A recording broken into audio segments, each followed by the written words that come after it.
নবদ্বীপের ফাঁসিতলা ঘাট এক অন্য রূপের সাক্ষী থাকলো। নবদ্বীপের ফাঁসিতলা ঘাট সাজানো হলো একসাথে হাজার প্রদীপের আলোয়।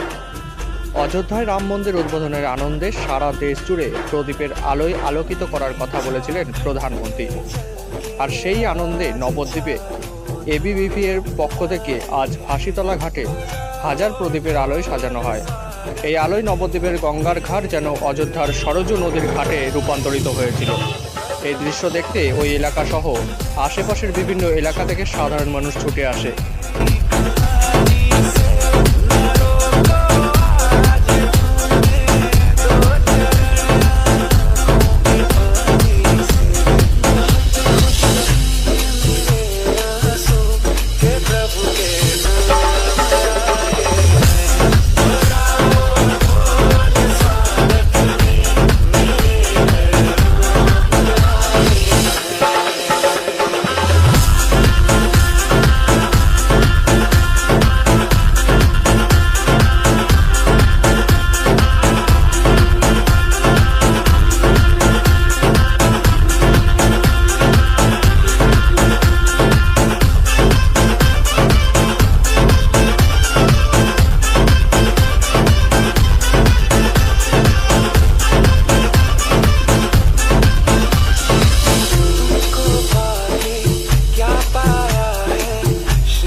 আজকে তোমাদের কি প্রোগ্রাম ছিল?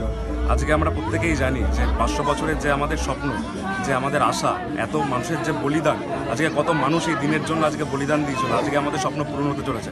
আজকে সনাতনী হিসাবে আজকে আমরা প্রত্যেকেই প্রচণ্ড আনন্দিত এবং গর্বিত। আজকে প্রত্যেকটা ভারতবাসী শুধু নয়, টোটাল বিশ্বের প্রত্যেকটা মানুষ যেরকমভাবে আনন্দে নিজেকে সামিল করেছে, আমরাও অখিল ভারতীয় বিদ্যার্থী পরিষদের পক্ষ থেকে, নবদ্বীপ নগরের পক্ষ থেকে আজকে ফাঁসিতলা ঘাটে 1000 প্রদীপ জ্বালিয়ে আজকের দিনটাকে আজকে আমরা অন্যভাবে উজ্জীবিত হলাম এবং অন্যভাবে পালন করলাম। এবং আজকে আমাদের এখানে একটুখানি দেখান যে শুধু আমাদের অখিল ভারতীয় বিদ্যার্থী পরিষদের কার্যকর্তারা শুধু নয়, সাধারণ মানুষও এবং সাধারণ স্টুডেন্টরাও এখানে সামিল হয়েছে। তোমার নাম?